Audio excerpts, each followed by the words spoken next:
رسول پاک صلی اللہ تعالی علیہ وسلم کا فرمان ہے کہ جس شادی میں سب سے زیادہ کم خرچہ ہو، سب سے کم خرچ ہو، اس شادی میں سب سے زیادہ برکتیں ہوا کرتی ہیں۔ رسول پاک صلی اللہ تعالی علیہ وسلم کے اس فرمان سے ہمیں یہ پتہ چلتا ہے کہ ہم اپنی شادی کو سادگی کے ساتھ میں کریں، کم خرچے سے کریں۔ آج کا ماحول یہ بن گیا ہے کہ عالیشان خرچہ ہونا چاہیے، لوگوں کو دکھانے کے لیے اتنا بڑا ٹینٹ ہونا چاہیے، لوگوں کو دکھانے کے لیے طرح طرح کے مٹھائیں، ناشتہ وغیرہ ہونا چاہیے، اتنی زیادہ گاڑیاں ہونی چاہیے کہ ہر گاڑی میں 2 آدمی بیٹھے یا 3 آدمی بیٹھے۔ اکثر باراتوں کو آپ دیکھنا یہی ماحول ملے گا کہ شادی کی باراتوں میں جب آدمی جاتے ہیں تو گاڑی میں 2 آدمی رہتے ہیں یا 3 آدمی، کیونکہ خرچہ کرنا مقصد رہتا ہے، شادی کرنے کا مقصد نہیں، بلکہ لوگوں کو دکھائیں، ہمارے پڑوسی یا دیکھنے والے یا رشتہ دار کیا سوچیں گے کہ شادی ہوئی، کچھ خرچ ہی نہیں کیا۔ نہیں مسلمانوں، اللہ کے رسول صلی اللہ تعالی وسلم ہمیں درس دے رہے ہیں کہ تم کم سے کم خرچ کرو، اور آج ہم برباد ہی اسی چیز میں ہوئے کہ چاہے پیسہ رہے یا نہ رہے خرچہ تو ہونا ہی ہونا۔ شادی کا کارڈ بنواتے ہیں، کارڈ بنوانے میں ہم اس میں میٹر لکھتے ہیں، پریوار والوں کا نام لکھتے ہیں، اور سب سے پہلے اس میں لکھتے ہیں بسم اللہ الرحمن الرحیم، اور اکثر کارڈوں میں اللہ کے رسول صلی اللہ علیہ وسلم کی حدیث بھی لکھی رہتی ہے، لکھ تو دیتے ہیں لیکن اس کا ادب نہیں ہوتا۔ سب سے اچھی بات تو یہ ہے کہ آپ بسم اللہ شریف نہ لکھیں، اللہ کے رسول صلی اللہ تعالی وسلم کی حدیث نہ لکھیں، اور جب کوئی لکھوا بھی دے تو جس کے گھر کارڈ آئے اس کو چاہیے کہ اس کو ادب سے رکھے۔ کیوں؟ اس لیے کہ اس پر اللہ کا نام لکھا ہوا ہے، اللہ کے رسول صلی اللہ تعالی علیہ وسلم کی حدیث لکھی ہوئی ہے، اس کے بعد میں شادی کا میٹر لکھا ہوا ہے۔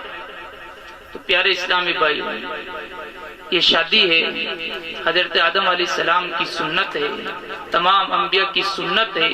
اس سنت کو جب ہم اپنانا چاہتے ہیں، سنت کو جب ہم ادا کرنا چاہتے ہیں، تو اس سنت کو اسی طریقے سے ادا کرنی چاہیے جس طریقے سے ہمارے اکابرون نے، ہمارے بزرگوں نے، ہمارے ولیوں نے اور ہمارے پیغمبروں نے شادی میں کم خرچ کر کے اپنی شادی کی۔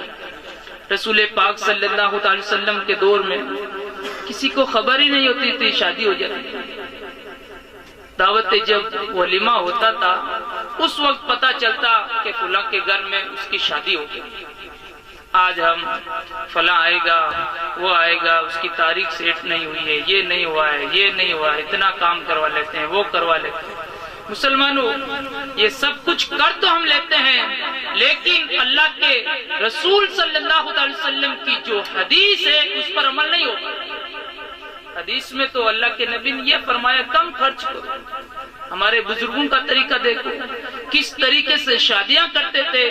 2 دوست تھے، جا رہے تھے، ایک دوست نے کہا کہ اپنے دوسرے ساتھی سے، دوسرے دوست تھے کہ دیکھو اس گھر میں ایک لڑکی ہے اور میرا دل چاہتا ہے کہ اس سے میرا نکاح ہو جائے، تم جاؤ اور اس کے والد سے پوچھ کر آؤ کہ میرے ساتھ میں اس بچی کا نکاح کرا دے۔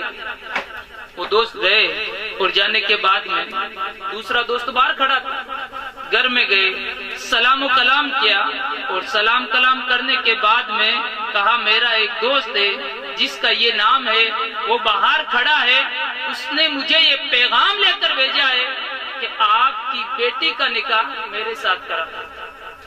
تو لڑکی کے باپ نے، لڑکی کے والد صاحب نے کہا کہ بھئی آپ کا جو دوست باہر کھڑا ہے وہ مجھے پسند نہیں ہے، بلکہ آپ پسند ہو، آپ چاہو تو آپ کا نکاح کرا دیتے ہیں۔ تاریخ میں آتا ہے کہ اسی جگہ دوسرا دوست کو باہر انتظار کر رہا تھا، اس دوست کا نکاح کروا دیا۔ نکاح ہو گیا۔ جب نکاح کے بعد میں دوست اپنے دوست سے ملنے کے لیے باہر آیا، جو انتظار کر رہا تھا باہر آیا، آنے کے بعد میں کہا دوست مجھے معاف کرنا، تمہارے قسمت میں یہ نکاح نہیں تھا، میں جب پیغام لے کر گیا تھا تو اس کے والد صاحب نے کہا کہ وہ میرا دوست تو پسند نہیں۔ اللہ اکبر، جو دوست انتظار کر رہا تھا اس دوست نے اس کو شادی کی مبارکباد دی اور اس کے بعد میں کہا دوست آپ کو معافی مانگنے کی ضرورت نہیں ہے، بلکہ آپ مجھے معاف کرنا، میں آپ کے بیچ میں آڑ بن رہا تھا۔ اللہ اکبر، آج کا دور ہوتا تو کیا کیا ہو جاتا، نہیں کیا بلکہ انہوں نے آپس میں ایک دوسرے کو مبارکباد پیش کی اور اس کے بعد میں کہا اے میرے پیارے دوست، حقیقت میں اللہ تعالیٰ نے اس شادی کو، اس نکاح کو تمہارے قسمت میں لکھا تھا، اس لیے تمہارا نکاح ہو گیا۔ نکاح ہو گیا ہے۔ آج اگر ہم چاہے کتنا ہی خرچ کر لے، لیکن پیارے دوستوں حقیقت میں اگر اپنی شادی میں برکتیں چاہتے ہیں، رحمتیں چاہتے ہیں، تو اپنی شادیوں میں سب سے کم خرچ کریں۔ کیوں کہ رسول پاک صلی اللہ تعالی وسلم کا فرمان ہے کہ اس شادی میں سب سے زیادہ برکت ہوتی ہے جس شادی میں سب سے کم خرچہ ہوتا ہے۔ اللہ کی بارگاہ میں دعا ہے اللہ تعالی ہم سب کو رسول پاک صلی اللہ تعالی وسلم کے فرمان کے مطابق اپنی شادی کرنے کی توفیق عطا فرمائے۔ وما علینا الا البلاغ والمبین۔ السلام۔